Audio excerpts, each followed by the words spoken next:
హరీష్ అన్న మీరు 10 సంవత్సరాల పాటు మంత్రిగా చేశారు.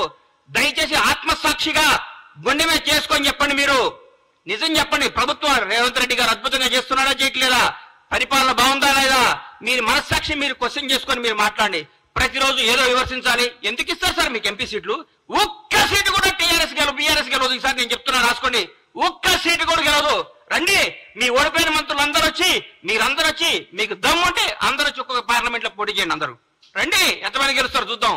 ఒక్కడు ప్రజలు కోరుకుంటున్నారు కాంగ్రెస్ ప్రభుత్వాన్ని. ఈ రోజు ఢిల్లీలో ప్రతిపక్షంలో ఉన్నాం, రేపు అధికార పక్షంలోకి రాబోతున్నాం. ఢిల్లీలో కూడా మేము ఏం చేస్తారు సార్? మీరు టీఆర్ఎస్ ఎంపీలు గెలిచి ఏం చేస్తారు సార్? అక్కడ ఏం చేస్తారు సార్?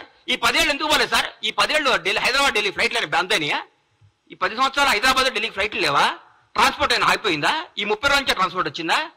మీ ముఖ్యమంత్రి గారు ఎన్నిసార్లు కలిచారు సార్? రాష్ట్రపతి వస్తే, ప్రధానమంత్రి వస్తేనే స్వాగతం పలకటానికి కూడా వెళ్ళని ముఖ్యమంత్రి గారు సార్ మీది. అది మీది.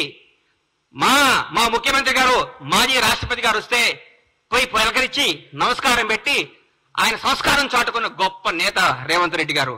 రేవంత్ రెడ్డి గారు యువకుడు, ఉత్సాహవంతుడు, ప్రజల కోసమే, ప్రజా శ్రేయస్సు కోసమే, ప్రజల భాగవతుల కోసమే, తెలంగాణ ప్రజల కోసం పోరాడుతున్న వ్యక్తి ముఖ్యమంత్రి గారు. ఆయనను పట్టుకొని ఆయన పిసిసి అధ్యక్షుడిగా ఉన్నప్పుడు ఏం చేశారు, పిసిసి అది లేనప్పుడు ఏం చేశారు? విమర్శిస్తారు సార్, విమర్శిస్తారు. ప్రజలు ఒప్పుకున్నారు.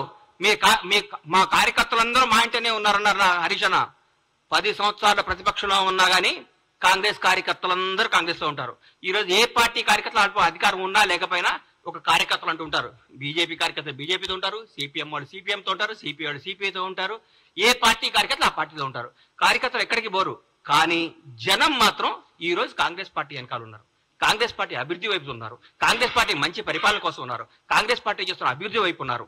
దయచేసి ఇకనైనా ఆలోచించుకోండి. కొంతకాలం మీ మానసిక స్థితిని మీ తప్పులు ముందు రెక్టిఫై చేసుకోండి. అప్పుడే 30 రోజులు తట్టుగా ఇవాళ చెప్తున్నా, రాష్ట్రానికి 2వ ముఖ్యమంత్రి రేవంత్ రెడ్డి గారు రాబోయే ఎన్ని తరాలు ఉంటారో, ఎన్ని రోజులు ఆయన పేరు గుర్తుంటుందో మీరు గుర్తుపెట్టుకోండి. నేను చెప్తున్నా, కాంగ్రెస్ ప్రభుత్వం ఈ రోజు అందరికీ అందుబాటులో ఉంది.